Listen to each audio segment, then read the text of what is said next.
Okay. So next was your Bayesian classification. Now this class will start with rule-based classification. Okay. So rule-based, as you all know, basically there will be rules. It's a set of if-then rules. So this is the form. 1 second. Okay. So this is the form. If some condition, then conclusion. So this is the expression. Okay. So one example is given. Rule number 1 says if age is youth and student is yes, then buys computer is true, or yes, then he will buy a computer. For this, we will use the same data set which we had used to solve the that ID3 algorithm. Okay, the data set remains the same. Buys computer is yes or no. There is income, there is age, whether the thing is student or not. So all those things remains the same. So with respect to that data set only, there is one rule. So this is the rule. Okay.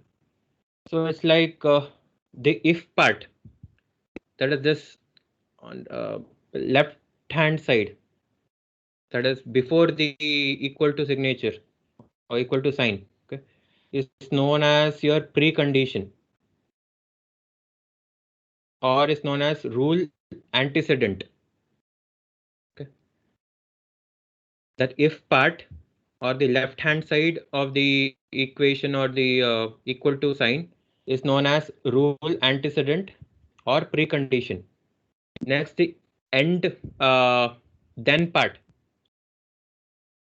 okay, that is right side, okay, that is known as rule consequent.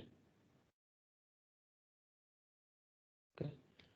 So rule antecedent and rule consequent, and these two are, I mean, these things in most of the rules you can see that the condition that is in the rule antecedent part, there are logically ANDed. This is a logical AND. Okay. So this particular rule can also be rewritten as like this.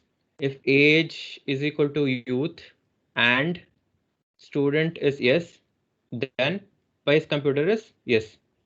So this logical AND can be represented as this also.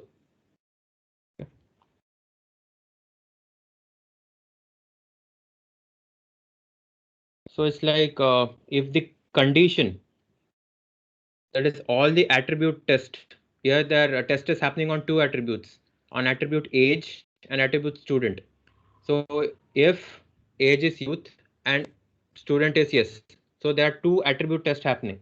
Okay. So if this condition that all the attribute tests in a particular rule antecedent holds true for a given tuple, then you tell this particular rule antecedent as satisfied. Okay. Or the rule is satisfied, else you tell that rules is not satisfied. Okay. So a rule R, this can be measured or assessed by two things. One is your coverage and accuracy. These are the two metrics. Okay. So here your n covers, that is the numerator part of your coverage. N covers, it gives the number of tuples covered by R. How many tuples the rule covers. Okay. Then n correct, that is numerator part of accuracy, n correct. That gives the number of tuples correctly classified by R. Okay. And this D gives the number of tuples in the data set, the total number of tuples. Okay. So given this, the coverage of the rule is given by n covers divided by D, and accuracy is n correct divided by n covers. Okay.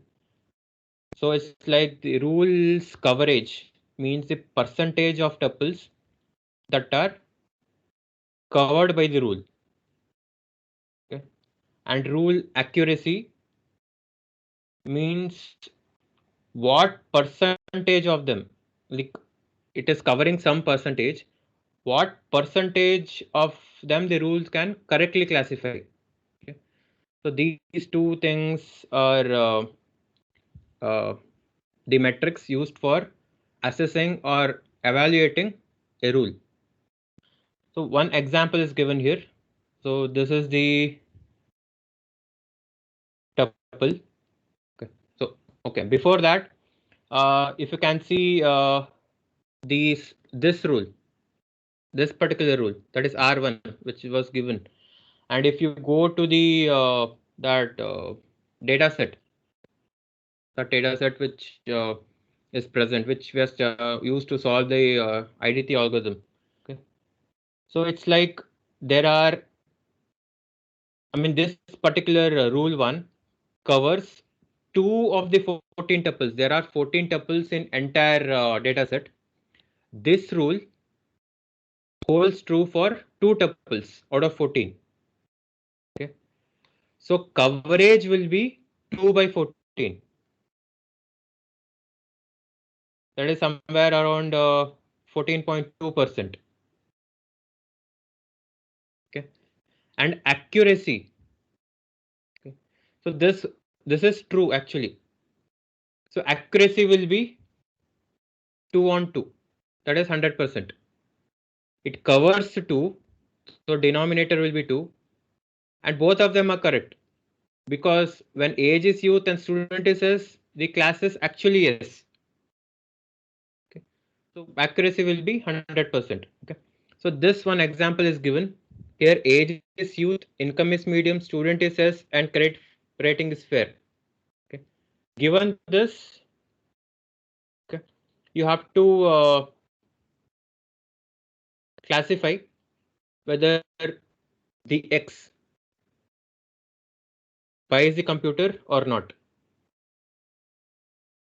Okay. So as you can see, if you relate it with this rule, age is youth and student is this, both are satisfying. Age is youth and student is this, both are satisfying. So that this particular rule is triggered. Okay. So when triggering a rule, you have to see certain constraints or conditions. If R1 is the only rule that is satisfied, then that particular rule fires by returning the class prediction for X. Okay. And one more thing, triggering and firing are different. Okay. Triggering does not always indicate the rule is fired, because there might be more than one rule which gets satisfied for a particular tuple. Okay. If more than one rule, there are two problems which you have to consider. One is, what if each rule, see here, the rule says if these two things, Vice computer says. So if this is the only rule which is satisfying for this tuple, then no problem. If there is one more rule, R2, which tells age is youth and income is medium, then by computer is no. There are two different contradicting rules, but the antecedent is satisfied. Age is youth, income is medium. I'm just giving an example. There is a rule R2. Imagine there is a rule R2 which tells age is youth, income is medium. So by computer is no. Here age is on, and the first rule says age is youth, student is yes, by computer says. So age is youth is matching here. Income is medium, that is second rule is matching here. Student is yes, that is first rule is matching here. So both the rules will get triggered, but both are giving different classes. One is giving yes, one is giving a no. So this is one potential problem when there are more than one rule which could be satisfied or triggered. Okay, the first case is, what if each of the rules specify a different class? Or the second thing which you have to go encounter is or think about is, what if there is no rule satisfied by X? Say age is youth, income is medium, student is yes, credit rating is fair. This particular tuple is not there at all. Or this tuple is there with more than one rules, and each rule is giving a different class. So both are problems. Okay. So the first case, that is, what if each of the rules specify a different class? Okay. If this condition is occurring, then there you should or we should require a conflict resolution strategy. So there should be a strategy using which you have to resolve resolve the conflict. Okay. So there are few, especially two strategies here. One is size ordering, and the second is rule ordering. Size and rule ordering. So what happens in size ordering? It's like in size ordering scheme, the highest priority, it assigns the highest priority to the rule which has toughest requirements.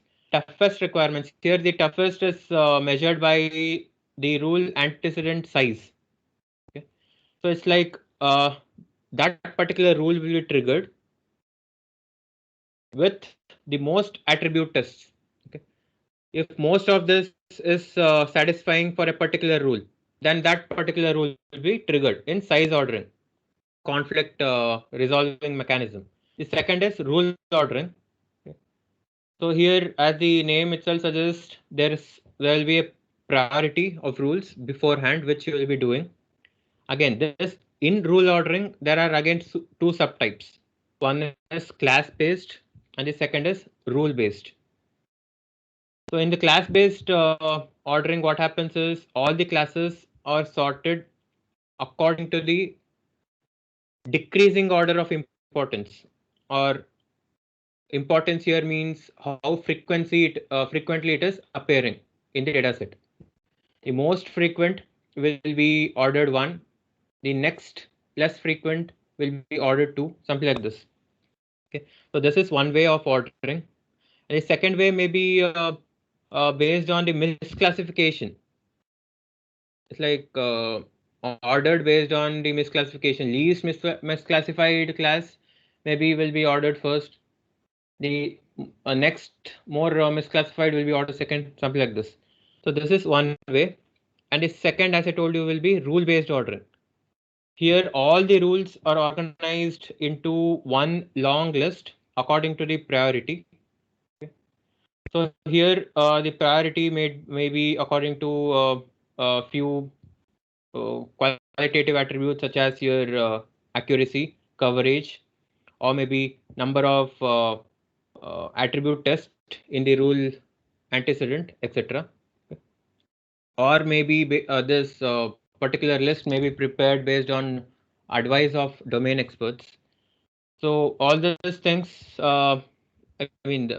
basically, the first question which we were concerned is, what if there are multiple rules, each specifying different class?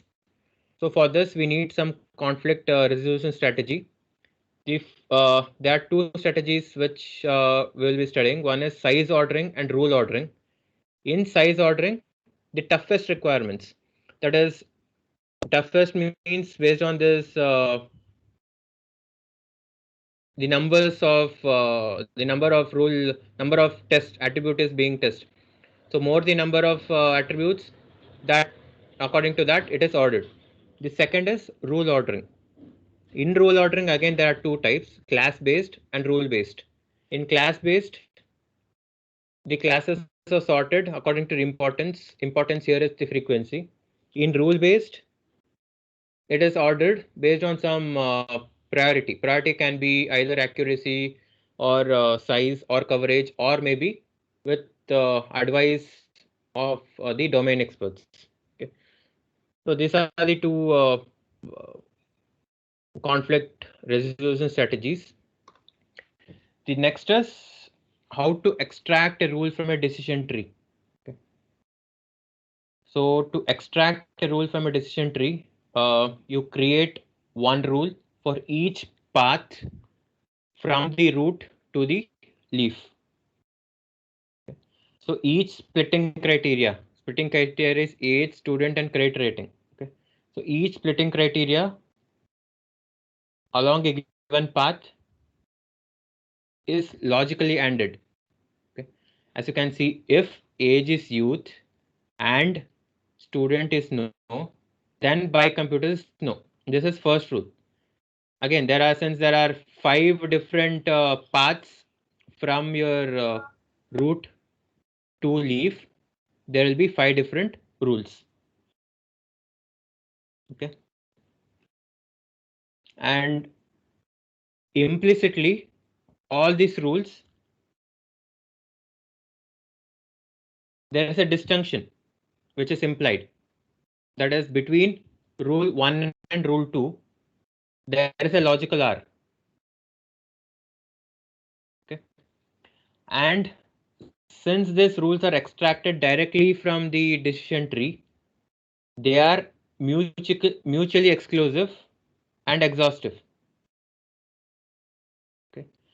Mutually exclusive means that we cannot have a rule conflicts here, because no two rules in these things will be triggered for the same tuple, because you are making rules based on the path and you are not going to the same path again. Each rule will lead to a different path. So this is mutually exclusive and exhaustive. Exhaustive means there is one rule for each possible attribute value combination. Okay. So since we end up with one rule per leaf, this set of extracted rules might not be, I mean, in few cases, decision tree might be more simpler than the rules. Okay, you can ask me which situation we have studied. If you remember, there are two problems of decision tree which are studied. One is your decision tree suffers from subtree repetition and replication. Okay. If you can just recall the thing we did in the first class, every decision tree or most of decision tree suffers from two problems, that is subtree repetition and replication. So in that case, your rules might be too complex, or maybe few rules might be redundant. Okay. So in that case, we might have to do some pruning to the rule. Again, tree pruning we have studied. Two types, that is pre-pruning and pro-pruning, post-pruning, pre and post. So these are the two types of tree pruning we have studied. So that might be we might have to employ here for the cases where the decision tree is suffering from either subtree replication or repetition. Okay. So how tree pruning we have studied.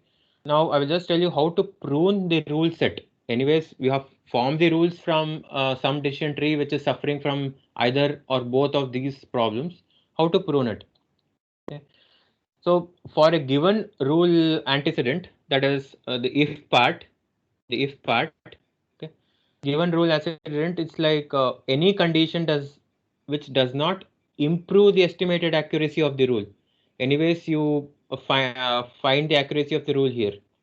If you find ki some condition is not improving the estimated accuracy, then that can be pruned from that particular rule.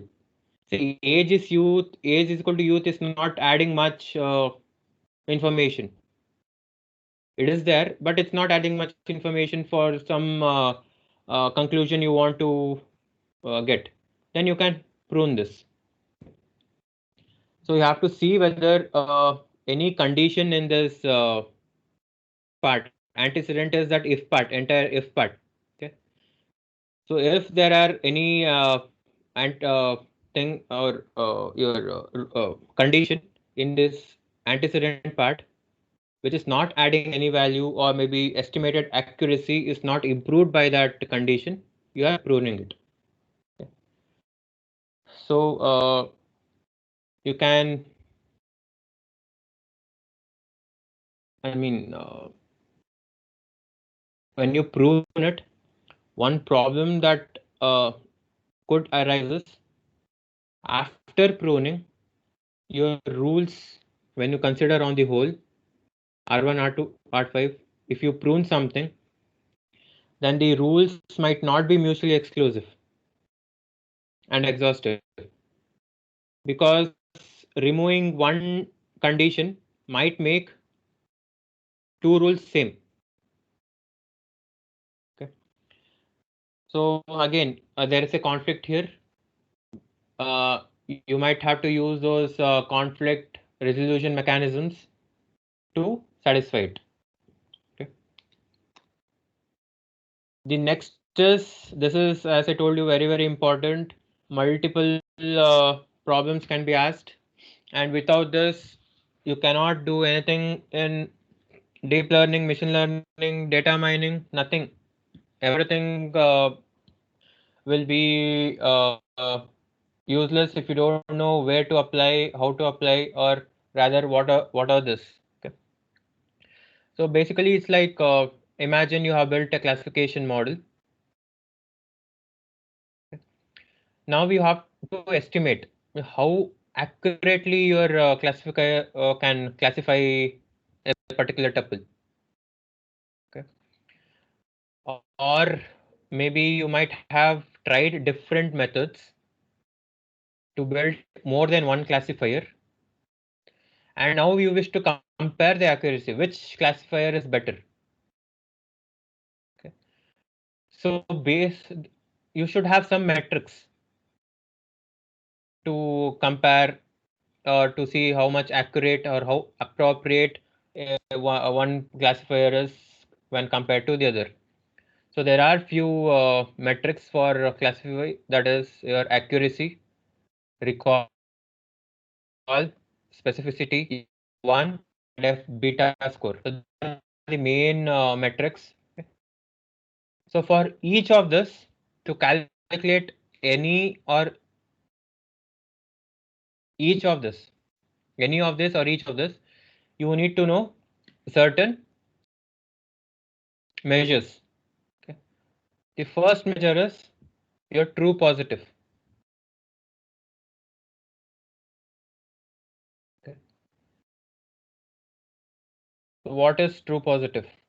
As the name itself suggests, when you predict a particular observation or a particular tuple to belong, the classifier predicts that a particular tuple is belonging to a particular class, and it actually belongs to that class. Okay, that is true positive. In this example, this person is COVID positive, and you are classifying that person as COVID positive or labeling that person as COVID positive. So this is true positive. He is positive and you are telling him positive. That is true positive. Okay. The next is true negative. As the name itself suggests, it's like you are predicting a particular thing is not belonging to a particular class, and it does not belong to that particular class in reality also. That is true negative. You are labeling a particular person as COVID negative, so that person is actually COVID negative. That is true negative. Okay. Next is false positive. Again, as the name itself suggests, you are telling positive, but it's false. Okay. It's like you are telling a particular class is belonging, a particular tuple is belonging to a particular class, but it does not belong to a particular class actually. Okay, that is false positive. As far as this example is concerned, you are labeling a person as COVID positive, but it's actually negative. Okay. The next is false negative. It's like a particular person belongs to a particular class, but you are telling that he is not belonging to that class. That is false negative. As far as this turns out, this person is actually COVID positive. But you are telling that he is not COVID positive, she is COVID negative. So that is, you are giving a false negative. Okay. So these four are extremely important. Based on these four values only, you can calculate all the measures. So given these four values, you should be in a position to calculate any or every measure: accuracy, F1 score, F beta, precision, recall, sensitivity, specificity, anything. Everything is based on these four values. Okay.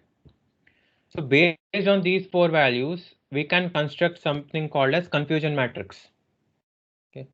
So if you see any paper with respect to data mining, in most of the paper there is something called confusion matrix. Okay. So this confusion matrix is like, you will be plotting a matrix predicted, that is predicted by your classifier model, the class prediction by your classifier model, to the actual class of the tuple. So this order is maintained. Positive, positive. So it is true positive. Positive, negative. It is false positive. You are predicting it positive, but it's actually negative. So it is false positive. Here you're predicting negative, but it's actually positive. So it's false negative. Here you're predicting negative and it's also negative. So it is true negative. So these things you should know. Okay. Now we will see other things one by one. The accuracy, precision, recall, etc. So the first metric is accuracy. Okay. So accuracy is one metric which gives you what fraction of predictions our model has got it right. Okay. So your accuracy is uh, defined, or the equation for accuracy is this, that is number of correct predictions, TP plus TN. Number of correct predictions by total number of predictions. This is number of predictions by your total number of predictions. See, this particular thing can also be replaced by P and N, where P is the total positive things and N is the total negative things. Say this is the entire thing. Since the entire thing is positive, this will be P. Okay. Actual is this, right? Okay. So this actual thing. So where there is positive thing, that will be P. That is, the positive for actual comes here. So here it will be P, the value P. Summation of these two will give you total positives, and summation of these two will be total negatives. Okay. So this entire thing can be replaced by P plus N. That is total positives by and total negatives. Okay. So I will just give you a vague example. Consider there are 50,000 passengers who are traveling on a plane or something like that on average per day. Out of 50,000 passengers, 10 are actually COVID positive. So remaining 49,990 are COVID negative. Okay. So consider you do one thing. Okay. One of the easiest way to increase the accuracy of a classifier is classify every passenger as negative. Actually 10 are positive, but to increase your accuracy, you classify all of them, all 50,000 as negative. So what would be your accuracy in this case?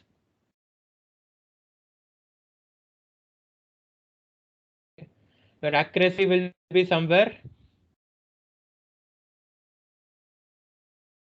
around 99.98%, which is extremely impressive. For a model, 99.98 accuracy is extremely impressive.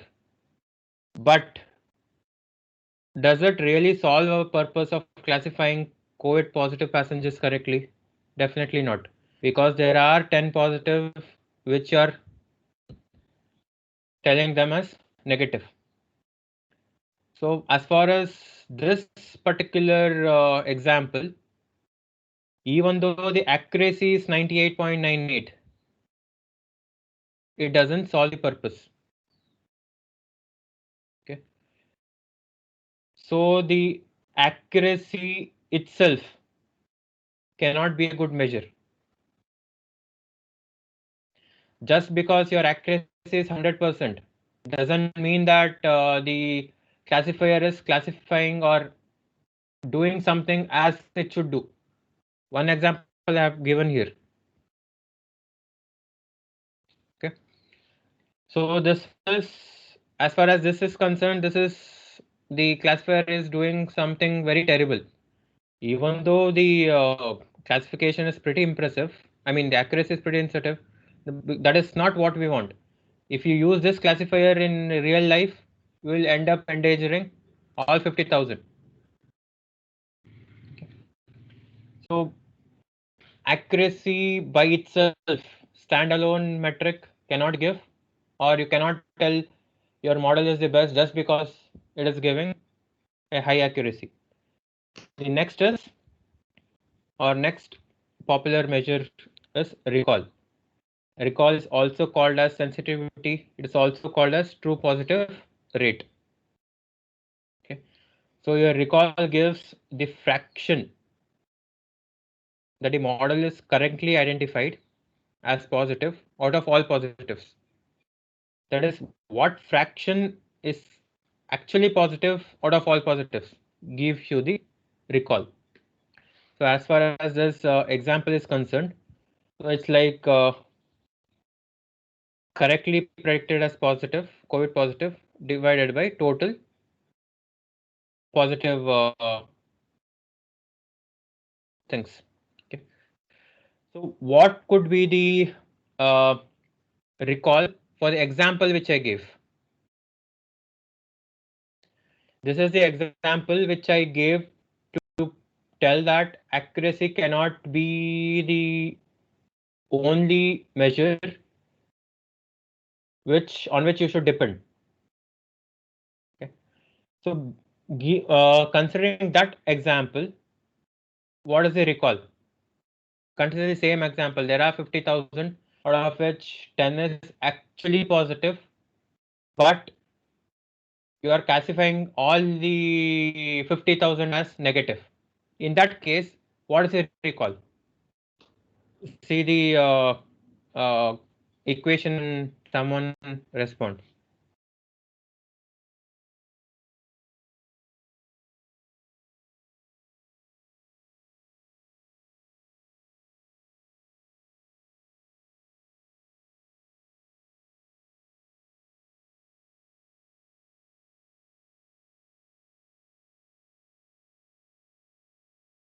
Anyone? In the example I gave, how many patients are correctly predicted as COVID positive? Zero. 0. So it will be 0 by 10. Total positive is 10, but correctly predicted is 0. So in that case, what will the recall be? It will be 0. So as far as this particular context is concerned, recall is a good measure, because your aim should be maximizing the recall. If the recall is 0, means there is some problem with the classifier. So as far as this particular example, this particular context is concerned, recall would be a good measure when compared to accuracy. Okay. So the next is precision. Okay. So what is precision now?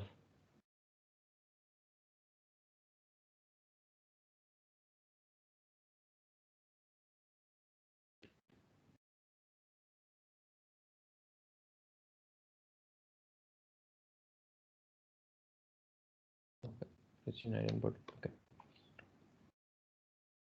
Anyways, precision I will just tell. I think I forgot to put in this slide. Anyways, precision is, see, recall is TP by TP plus Fn. This is recall. If you replace false negative by false positive, replace Fn by Fp, that becomes precision.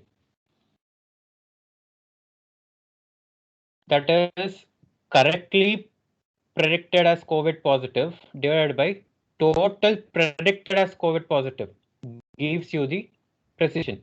So precision is nothing but the fraction currently identified as positive out of all predicted as positive gives you the precision. Okay. Here TP, that is correctly predicted. Just imagine the actual thing is what is that correctly, what is the correct prediction here?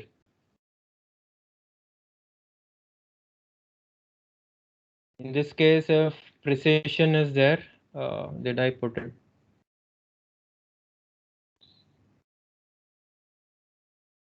TP is 10. 1 second.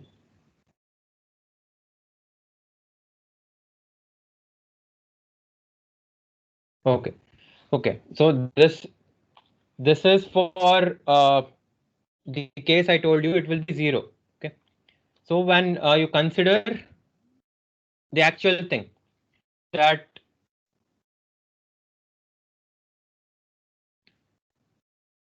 the ulta thing, actually you are classifying everyone as negative. So you got recall as 0. Now if you consider ulta case, let us classify everyone as positive. Okay, I told you precision is, this accuracy alone cannot be a good measure. Next possible measure is recall. So as far as this case is concerned, that is, if you mark everyone as negative, even though accuracy is 99.9, recall will be 0. So recall will tell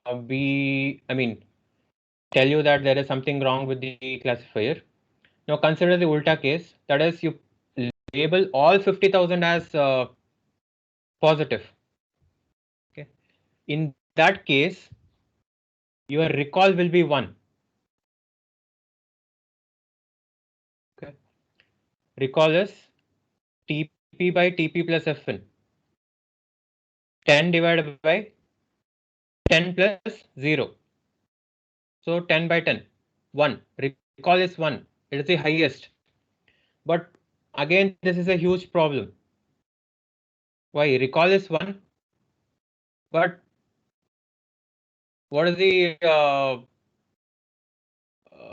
price you are paying? You are labeling 49990 negative patients as positive patients. Again, this is a huge problem. So it's like just because recall is high, it doesn't mean that your classification is good. In this case, you realize that recall will be a good measure, but just by labeling everyone as positive, recall will be increased. So if there is some malfunction in your classifier, then recall might be more. But even in that case, this particular example proves that recall independently, it cannot be a good measure. Next is precision. Okay. So precision can be thought of exactness, that is, what percentage of tuples is labeled as positive.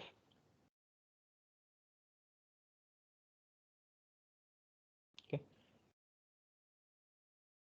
What is it? How much exact positive was there? That is precision. and completeness, that is, it's like precision means percentage of tuples which are marked as positive and they are positive. Okay. Here is like completeness. It's like what percentage of positive tuples are labeled as positive. Okay. So as I told you here, it is if you replace Fn by Fp, that is false negative by false positive, you will get the precision. Okay. So in this case, if you consider the same thing where every person is labeled as positive, in this case you will get TP is 10. So 10 divided by TP plus FP. I told you replace Fn by Fp for precision. So TP, that is 10 divided by 10 plus FP, that is 49,990.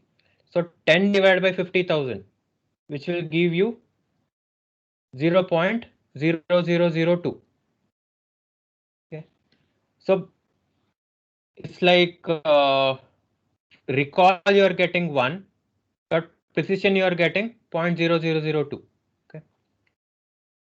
So a combination of these two, precision and recall, might be a good case, because recall alone cannot be a good case. You have to consider precision also. If both are good, then maybe your classifier is good.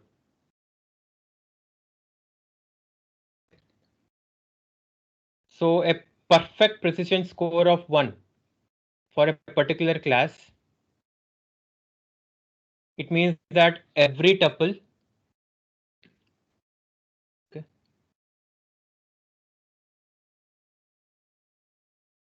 which is classified by a classifier as it belongs to class C, does indeed belong to class C. Okay, but your precision will not tell how many numbers is misclassified there.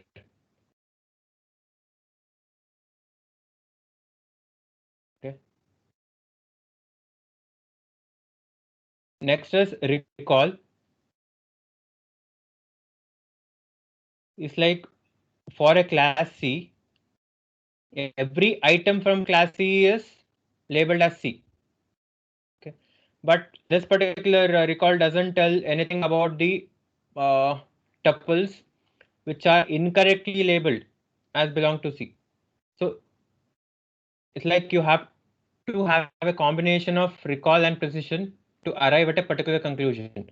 Just because recall is good, your classifier might not be the good. I mean, might not give a correct result. Just because precision is good, your you cannot tell that your classifier model is good. It should be a combination of both of this. You should have a decent precision and a decent recall. There is actually a trade-off between your precision and recall. Okay, so these are different accuracy. I mean, the measures, and all these measures you can get it from the confusion matrix. Okay. So accuracy, it's also known as your recognition rate, that is given by this formula. Basically, precision is given by this, and there is something called, as I told you, F score of F1 score. Okay. So precision and recall, an alternative way to use this both precision recall is combine them into a single measure. Okay. So that approach is called F score.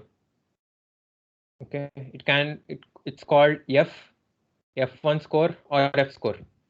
Okay, so it is basically a harmonic mean of your precision recall. As you can see, 2 into precision into recall divided by precision plus recall. Okay, it is a F score or F measure is known as the harmonic mean of precision recall. Okay, So next is beta measure. There is something called F beta. Okay. This is also a way where you can use precision recall together as a single measure, okay, where beta signifies a non-negative real number. Okay. So it's like your F measure or F score gives equal weightage to both precision and recall. Okay.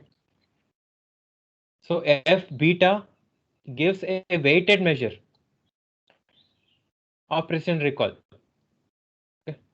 It's like it assigns beta times as much weight to recall as to precision. Okay. So the commonly used thing is F2. Beta is equal to 2. That is the commonly used measure. So here, as I told you, F beta means beta times as much weight to recall as precision. Okay. So F2 means recall is twice as much as precision. And one more measure is F.5. F2 is one famous measure like that, F.5. So F2 means recall is twice as much as precision. F.5 means precision is twice as much as recall. Okay. So this is one thing. So this is the same thing I told. This is F beta. Okay. Beta I couldn't write here, so I've just written B. This is F beta. So as a summary thing, it's like accuracy measure works best when the classes are evenly distributed. Okay. Your recall specificity, precision F and beta are better suited when there is a class imbalance problem. Okay. The same thing I had given here, class imbalance problem is, I mean, you might hear this very often if you are into data science or machine learning thing, or maybe soft computing. Data imbalance problem is a very common word or phenomenon which is existing. The same example I had given here. That is, in class imbalance problem, the main class of interest is rare. The same example, consider the same example. Here we are not bothered or much interested about people who are not positive. We are interested about people who are positive. Okay. But that is very rare. It is just 10 out of 50,000. This is a class imbalance problem. So when there is a class imbalance problem where the main class of interest is rare, then your precision, recall, specificity, F score and F beta score are better suited to be used as measures. When there is a evenly distributed class, there is a data set where all the classes are evenly distributed. Say male and female are two classes. There are maybe 49,000 males out of 1 lakh data set tuples. 49,000 are males, 50,000 or maybe 51,000 are females.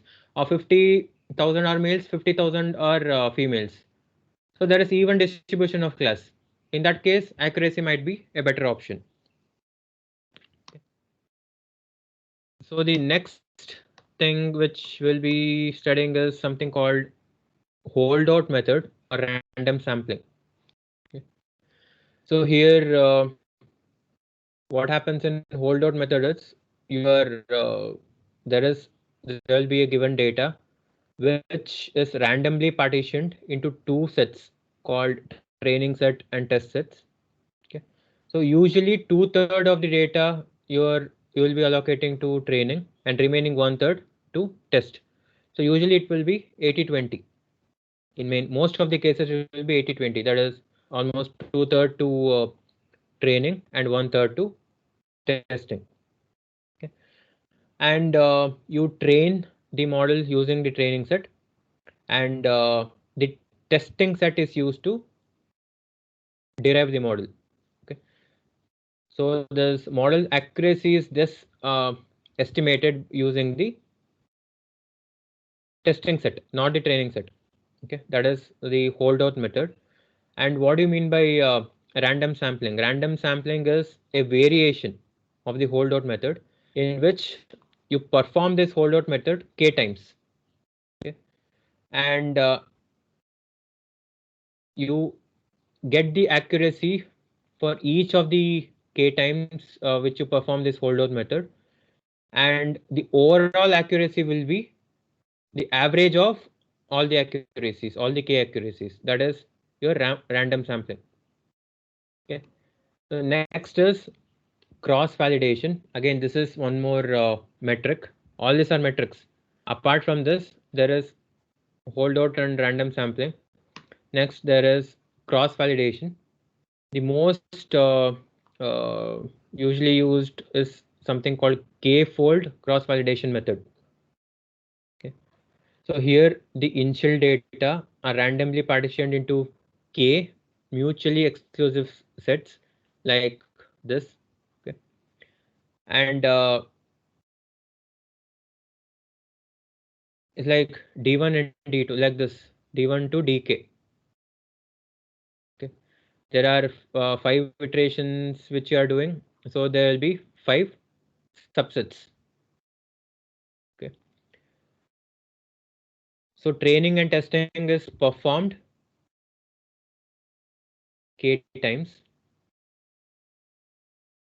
Okay, and one more thing which you have to remember is in the iteration I, there are I iterations here. Consider I iterations. In the iteration I, if I is 1, di portion, di, that is d1 here, is reserved as test set. Baki sab it is training set. Same thing. If di is 5, d5 is reserved at test. Baki sab it is train. So this is one thing got to remember as far as your cross validation is concerned.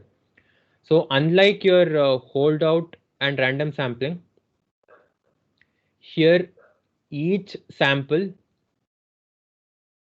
uses the same number of times the training and testing. Okay. So for classification, the accuracy estimate will be the overall number of correct classifications from the k iterations. Okay. And which you will be dividing by the total number of tuples in the initial data.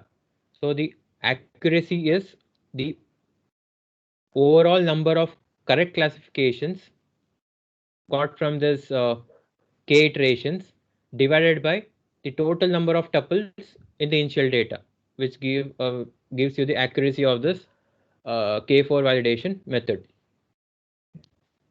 So there is one special case of k-fold, that is leave one out. Okay. Okay. Leave one out is a special case of your k-fold cross validation. That is only one sample is left out at a time for a test case. Okay. And next, there is one more variation of your cross validation called stratified cross validation. Okay. So here your folds are stratified so that the class distribution of tuples in each fold is approximately the same as the initial distribution. Okay. In leave one out, what you will do, you will just leave one sample at a time for the test case. The in stratified cross validation, the care is taken such as the distribution of tuples in each fold is approximately same as the initial data. And in general, your k value will be 10.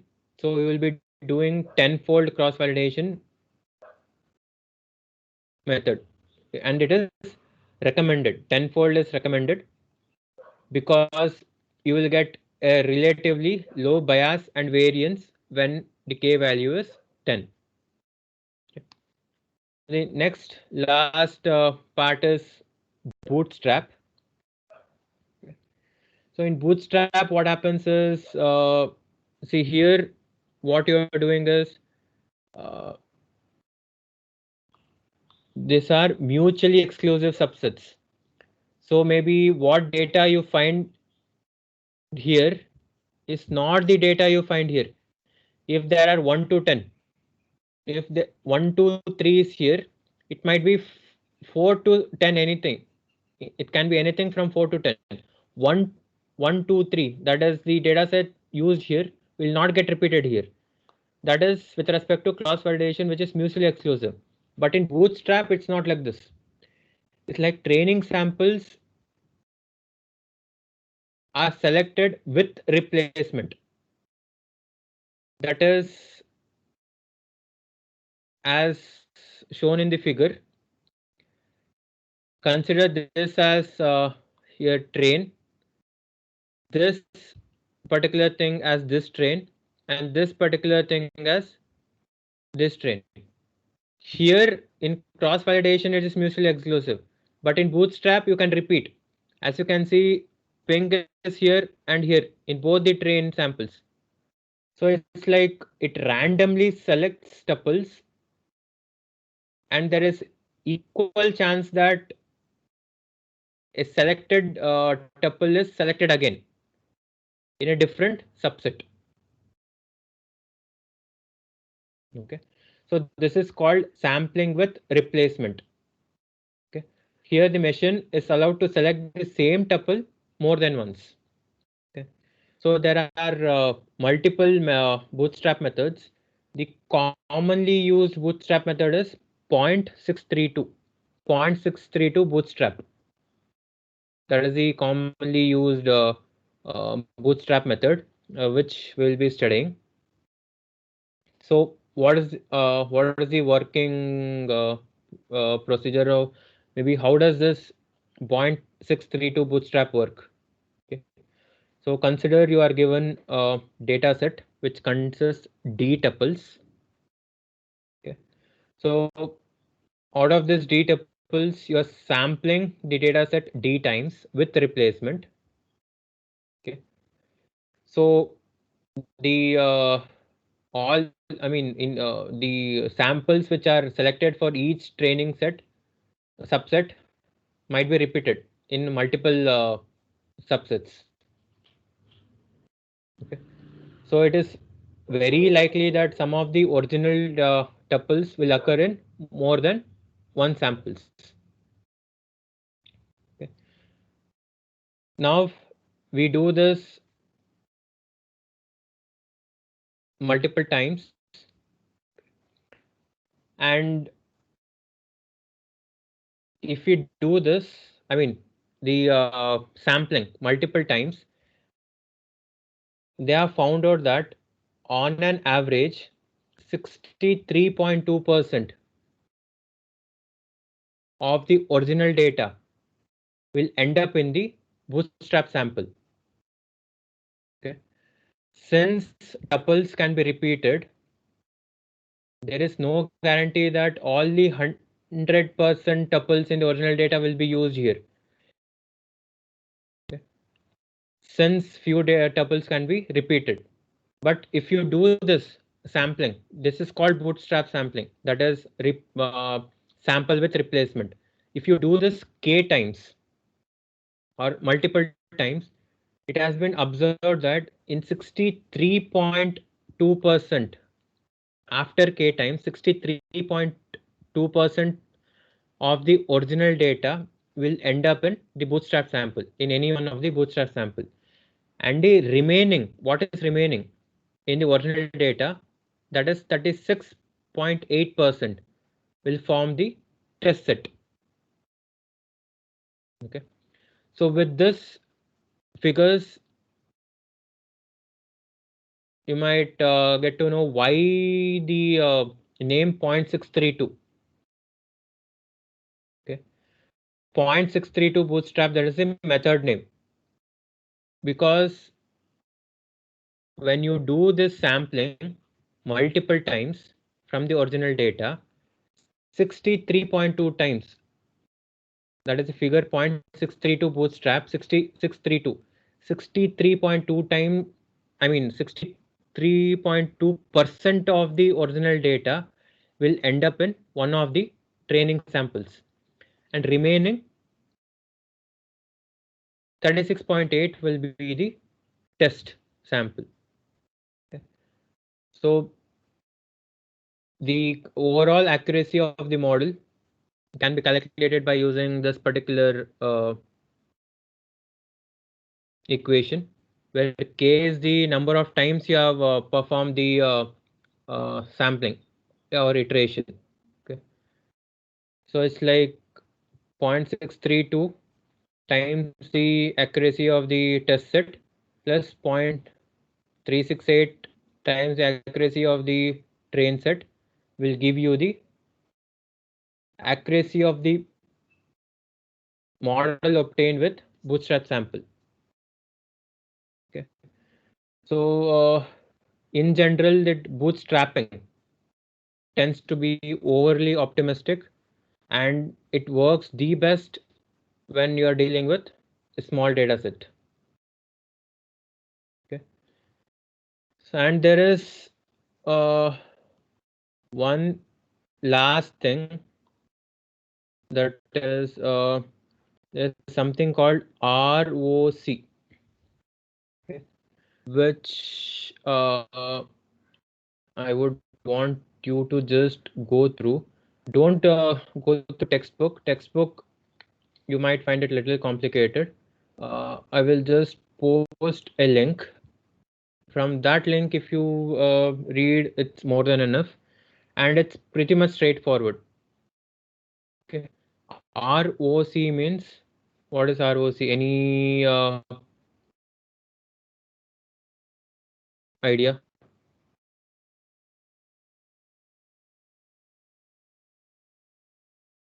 What do you mean by ROC? Any idea? Full form? Okay, so ROC means your receiver operating characteristics. I mean, this sounds a little unique, but it's very simple. It's like you you plot graph TPR versus FPR, that is true positive rate versus false positive rate. What is TPR? What is FPR? True positive rate is recall. True negative rate is, what is true? TPR versus FPR. TPR is your sensitivity, and false positive is specificity. Okay.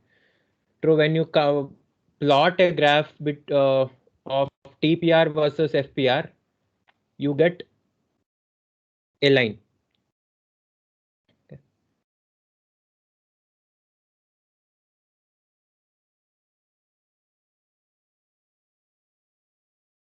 Okay, it's like the ROC curve. You, based on that line, you draw a curve. So this ROC curve is plotted with TPR against the FPR, and this TPR is on the y-axis. Usually TPR will be on the y-axis and FPR is on the x-axis. So you will get a line and a curve. Usually it will be a curve. Okay. So when you draw a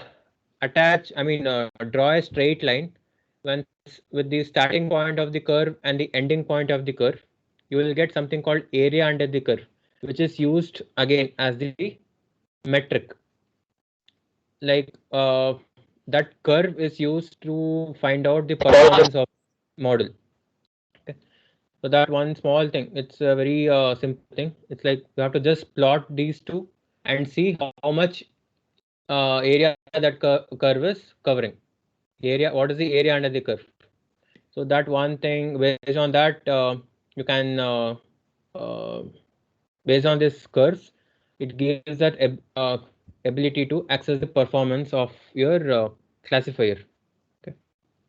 So that one link I will share. So if you just go to that link, that should be sufficient for this AUC, that is your ROC, receiver operating characteristics. Textbook is not required. That link is required. बाकी सब के लिए textbook is okay. So with this, we come to an end for this particular class. Only one last topic is remaining. That is techniques to improve the classification accuracy. Today we have seen what is the measures, how to perform or how to calculate the accuracy. Next class we'll study how to improve the classification accuracy. That is around 3 to 4 methods that might get over within maybe 20-30 minutes. After that, we will be having your assignment. And assignment will be till last class, till your Bayesian. Starting class you can see in the circular which was circulated, I guess April 26th. I mean, just go through it once. What is the start date mentioned for assignment 2? End date mentioned there is May 22nd, but I don't think any classes has happened after May 8th or something, because one week was your teaching break, other week was your what is that, ends midterm. So the portions is reduced from May 22nd to the last class which was conducted, that is before your teaching break. So starting date will be the same. So just see, ma'am, I think 2 classes will be ma'am has taken, and in May 2 classes I have taken for which will be there for assignment 2. So if I remember correctly, it's April 26th. Starting date is April 26th, but you just confirm it once. So from that day, which is mentioned in the circular, from what date to what date, the assignment to portions.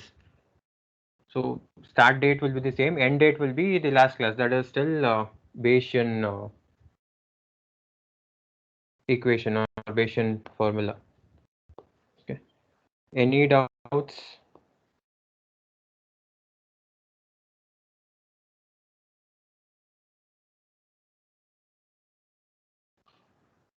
Any doubts?